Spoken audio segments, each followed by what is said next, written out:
This is Sheer Isolation. It's presented by Kieran Moore in Trowbridge and John Ponting in Cricklade. Hello, everybody. Thank you for joining us. This is Sheer Isolation. I am John in my usual spot in Cricklade, and my colleague Kieran is joining me over Zoom in his usual spot in Trowbridge. Hello, John. Hello there, Kieran.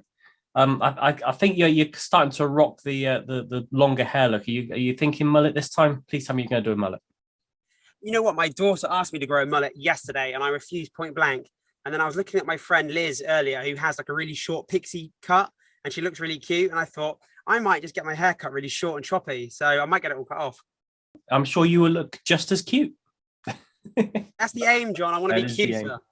So the purpose of this show is to promote and highlight the local music and art scene, and we'll be having a chat to a chap later on, and we'll be playing a couple of tunes. We're playing part 2 of our interview from last week with Ian Winwood. Now, Ian, for those who missed it last week, Ian is a journalist. He works for Kerrang and works for the Telegraph, and he's got a new book out. So we'll finish off our interview with him from last week. And Kieran, what gigs are you? You had a massive gig, didn't you? Mr. Ezra. Oh, yes. I mean, outstanding. What an outstanding week in Trowbridge, honestly. I know I keep bigging it up and it's like my job to, but at the same time, it's so easy to do. So Thursday night, me and the gang from Trowbridge Town Hall. So we had Megan, we had Emily, we had Jack Bell from Lucky Number 7. We descended upon the Civic in Trowbridge, and there was 2 shows that George Ezra did for Sound Knowledge in Marlborough. They brought their out store to the Civic in Trowbridge, basically because of capacity. He can sell more records, they can get more people in. It's nice and simple. So we had 900 people, sold out session, followed by another 900 people, sold out session. And we just stood outside and we just flyed everyone.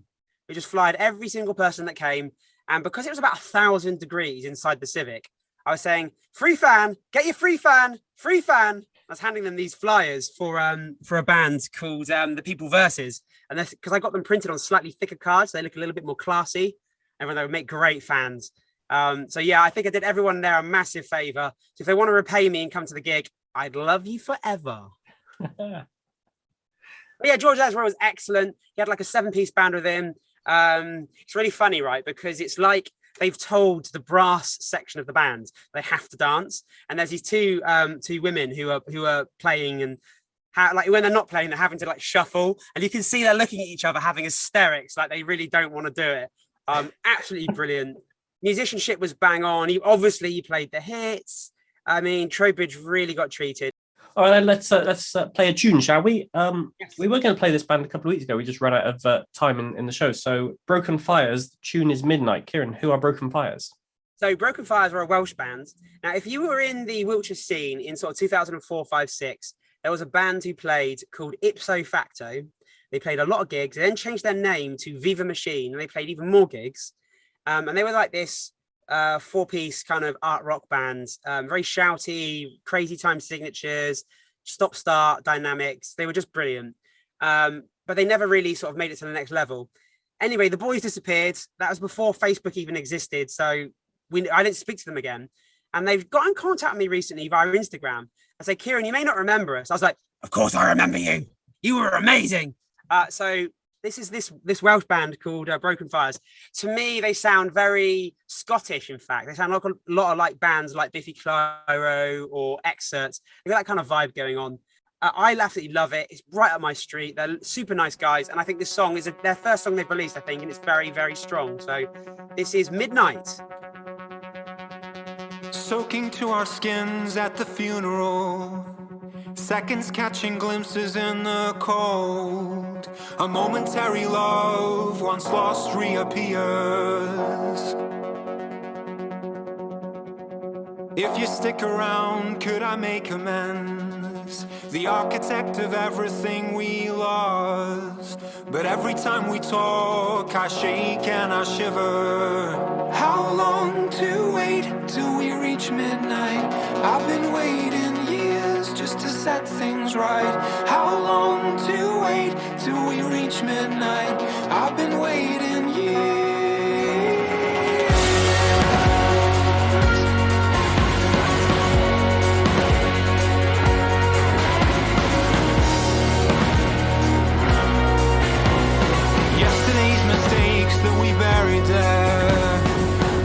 foundations of our home.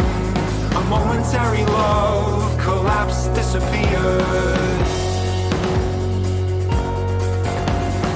Looking for the words in our neighborhood, searching for the letters in the dark. Still every time we talk, I shake and I shiver. How long to wait till we reach midnight? I've been waiting years just to set things right. How long to wait till we reach midnight? I've been waiting years just to set things right. How long to wait till we reach midnight? I've been waiting years just to set things right. How long to wait till we reach midnight? I've been waiting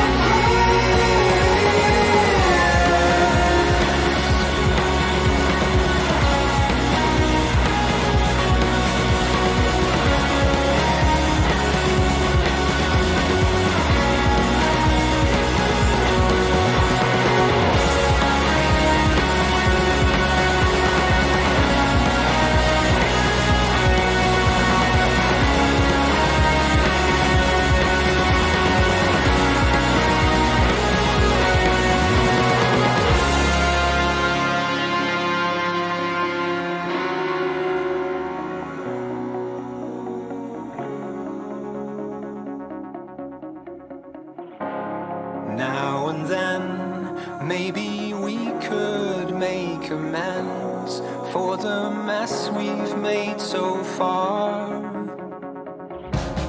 Now and then, if our backbones didn't bend, but then that's not who we are. Now and then, maybe we could make amends for the mess we've made so far. Now and then, if our backbones didn't bend, but then that's not who we are.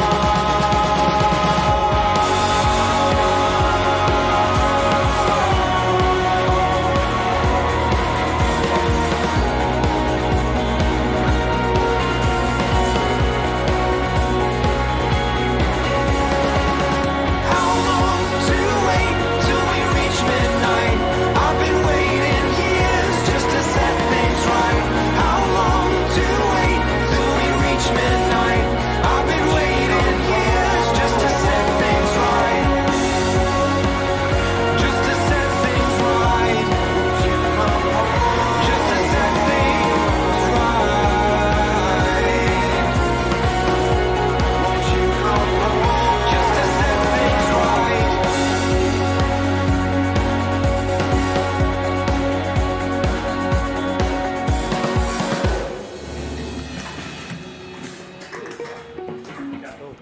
Fantastic tune. Track is Midnight. It is by Broken Fires.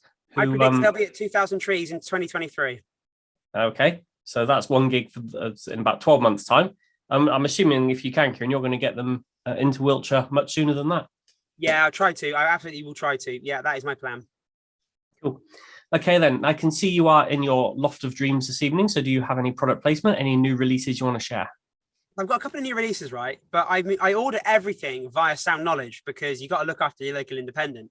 And I was meant to pick them up at the Jules Ezra gig and I forgot. So I do have Heavy Pendulum by Cave-In and this American artist, I've forgotten her name, but I came across her because she's playing at the End of the Road festival. And I was just looking through their listings and she sounded fascinating. So I listened to her song and it's incredible. It's kind of bluesy, but there's loads of found sounds and like spoken word stuff rustling through it too. Like anything, unlike anything I've ever owned or listened to before. I loved it, but I've forgotten the musician's name. So when I've got it, I will show you and I will share it with the world because I think she's great. The mystery musician. She sounds good. We'll just find out who she is next week. Stay tuned. In this case, then, in which case we'll hand over to our part two of our interview. So we featured this guy last week, Ian Winwood, who is a music journalist who's got a book out. He took some time to have a chat to us, which I thought was lovely, and he gave us a lot of material. I didn't want to lose half of it, so we're going for a two-parter. His new book is called Bodies, Life and Death in Music, and this part of the interview focuses a bit more on that on the book and the content, and how it's not all smiley and singy and dancy being a music journalist. He really focuses on some of the darker and the grittier side of things, which I found really interesting. But we're going to start off just by with Kieran asking a question about if people want to start off in music journalism, what's the best thing to do? I've got a friend who's very young. He's currently in work experience at my place, and he's looking to get into journalism. How does he go about finding stories? How does he go about getting a narrative, something that other people might be interested in? It's really about learning on the job. It's quite difficult because if you're interviewing, say, 10 bands a year, I mean, it'll be more than 10 bands a year, but if you're interviewing 10 bands a year, say for a cover story for somewhere, or 6 bands a year, and it's like, a magazine says, we really like this band. You don't shove a young band on the cover and then give them a shovel in. You just don't do that. It's just not, it's punching down, and why would you waste a reader's time doing that? So, so you have to find a way to make it sound not falsely exciting, I don't think, although, I guess some do. But it's a learned skill, I think, because all of the young bands' experiences will be more or less identical. Their music won't be, of course, but their experiences will be, up to and including getting their first cover story. So in a way, it can be a little bit like the Ramones. You're essentially writing the same song, but you hope it sounds a little bit different. You just ask them and find sort of, this is a little bit of a specialist answer, but try and find something when they're talking and you're asking them something that sounds, that just catches your ear a little bit. Like it could be something as unusual as, but they went to America for the first time and something happened in America where, there was a new custom or something that makes the reader realize that for them, it's for the people you're talking about, it's a brand new experience, and just try to bring the people on that you're speaking to alive on the page as much as you can, would be my advice, and try and make the writing as vivid as you can. Yeah, that's it. I've never been asked that before. I thought of that on my feet. So, oh, brilliant! Yeah. Well, I'm glad. read what I do and do that. That's my advice. You don't want to be usurped, though, do you? Yeah, I'll take them on. I'll crush them. They're not stealing food from my table. Ian, we really should talk a bit more about your book, because I'm getting the impression it's kind of not really autobiographical, but it's stories from your history in journalism. So is there any theme, or is it chronological, or have you just picked out the best bits of your life? How's it all fitted together? I've certainly not picked the best bits of my life. I've picked the worst bits of my life, to be honest with you. So I've definitely gone against the grain there. It's a book about how the music industry just drives people mad, and in some cases it kills them. And in some cases, they become, even people who might in other fields of work be quite steady and temperate people. The working conditions sort of make people, it's quite an excessive environment. And I wanted to explore why that might be the case. I've been very fortunate that people have wanted to speak to me about it, yourselves included, and it's always lovely to do so. I've yet to find a way to do it, John, that doesn't make it sound drier, the book sound drier than it actually is. It is in places, I think, quite funny, and I weave in my own story of being around musicians for this amount of time and seeing how they behave, how they can rise and how they can fall, and how even having a measure of success and then having that taken away overnight, with more or less overnight, with no aftercare. If you get dropped by your label, you'll never hear from that label again. There's no sort of, Professional Footballers Association to look after you. You're just gone. just how corrosive a work environment it is, while also at the same time being incredibly exciting, sometimes incredibly boring, hugely demanding.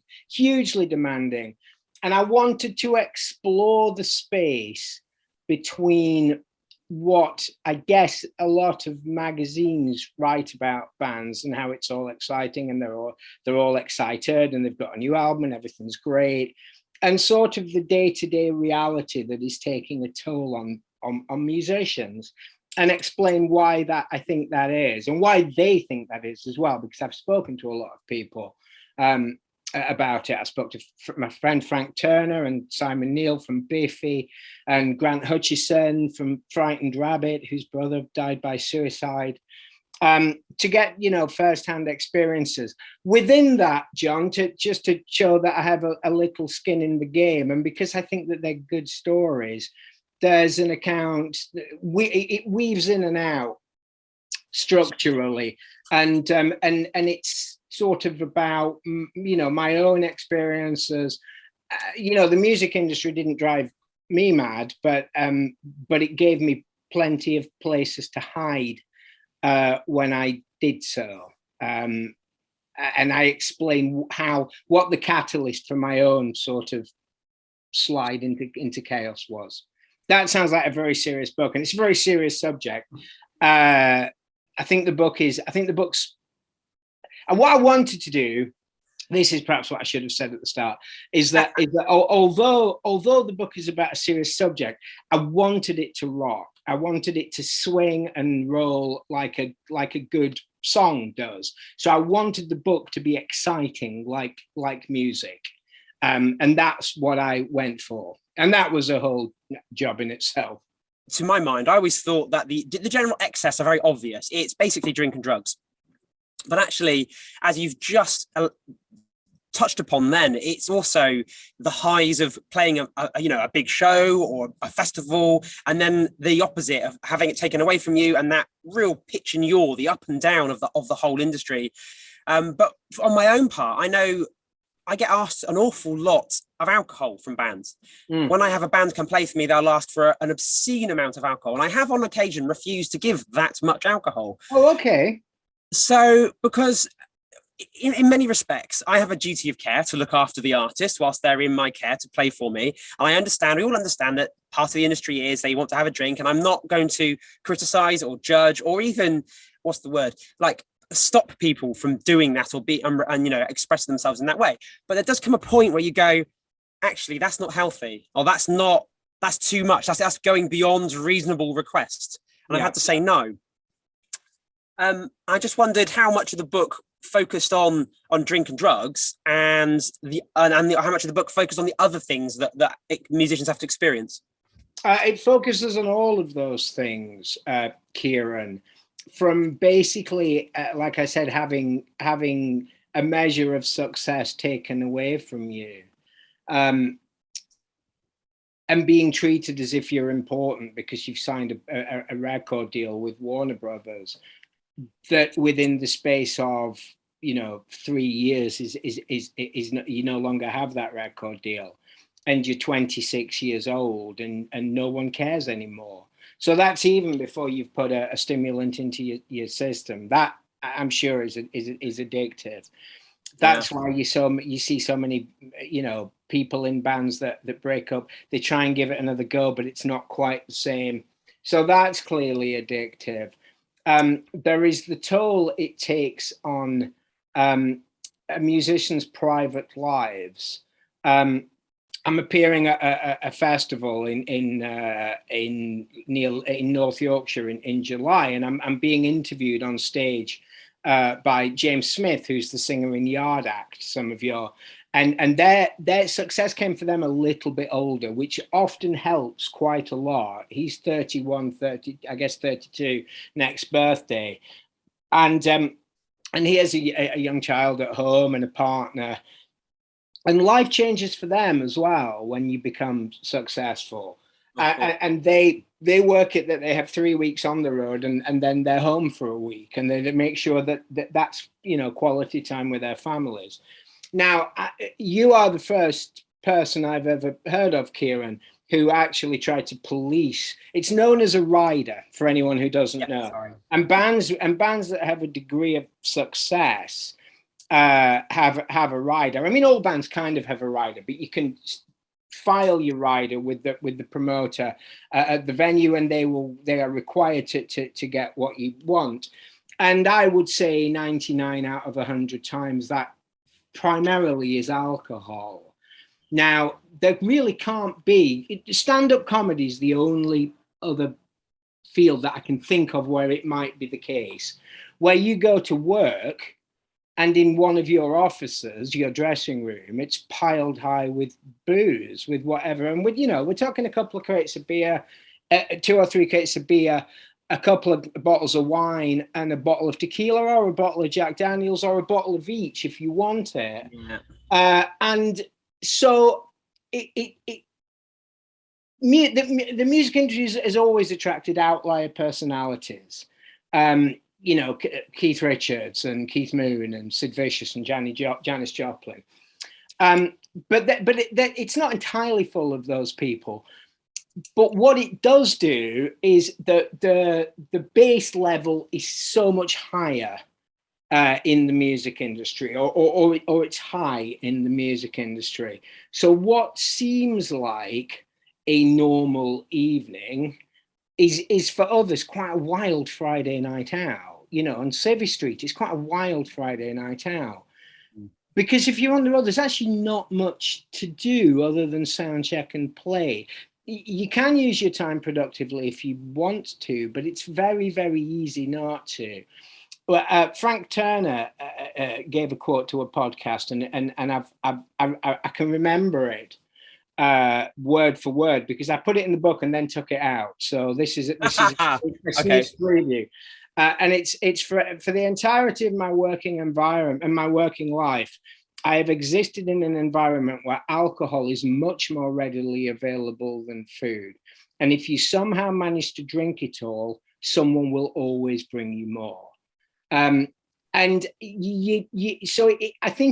even if you're not sort of hardwired for, running into the buffers in terms of addiction or dependency, in that environment, it can very, very easily creep up on you, and indeed it does. Ian, can you give us another plug for your book? What it's called, where to find it?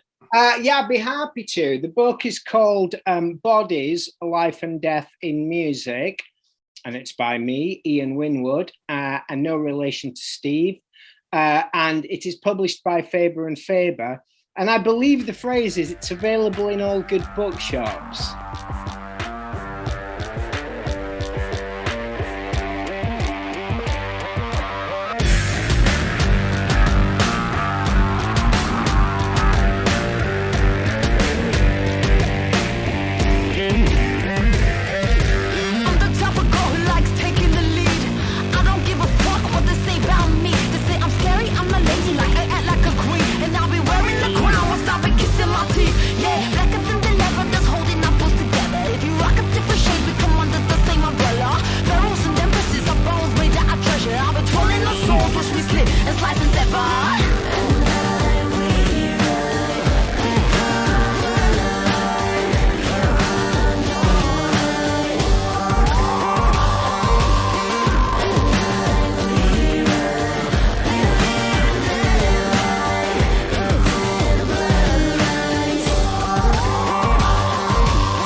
Right, the tune we have just played is the track is called Cleopatra. It is by the Nova Twins.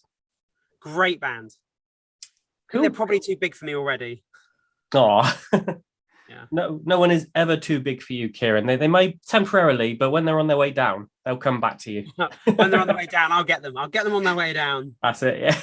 Actually, they're they're just go check them out. I think they're great. We'll move straight on to news then, shall we, Kieran? Have you got anything to talk about this week? So there was another statement put out about Big Jeff earlier today, and he is still in intensive care. I don't think anything greatly has changed since last week's announcement that he'd been in a fire. But that statement was a bit vague, and I think it's a little bit clearer that he's pretty sick at the moment. So I've put a message out on the 2000 Trees group chat on the Facebook page. I've just said, is there any way that we can get a chant going for him at 2000 Trees? And the feedback was excellent. It's going to happen. I don't know what shape it's going to form yet, but we're going to have a 2000 Trees Big Jeff chant.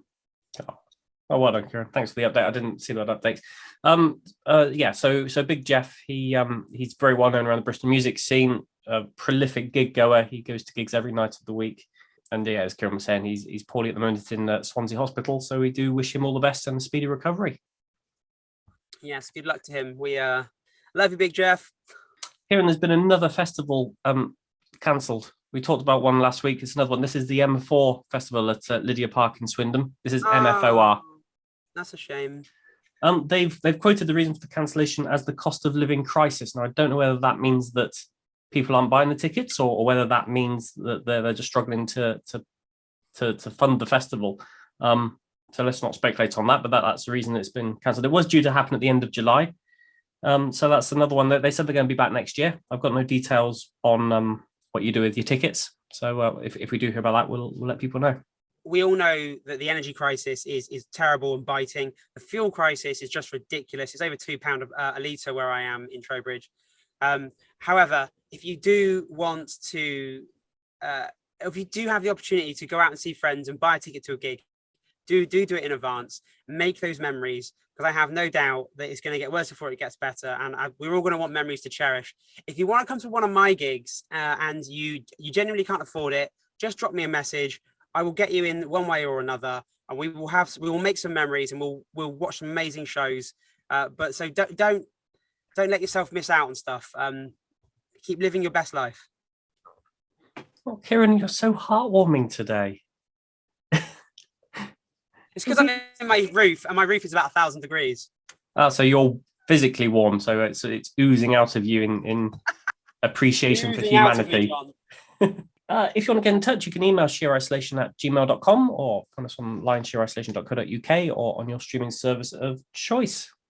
Kieran, thank you for your time. I know you've had a very busy day. Trowbridge has been keeping you manically busy today, so thank you for taking the time out. Thank you, John. It's always a pleasure. You know, we've got through this entire show 100 without bigging up that it's an anniversary for us, so I think that's good. Oh, look at us. Yeah, we're not all about the numbers. Yeah, we don't care at show 100. We'll be back with show 101 next week. Excellent. Cheers, Thanks for listening all. Cheers. Bye now. Take care.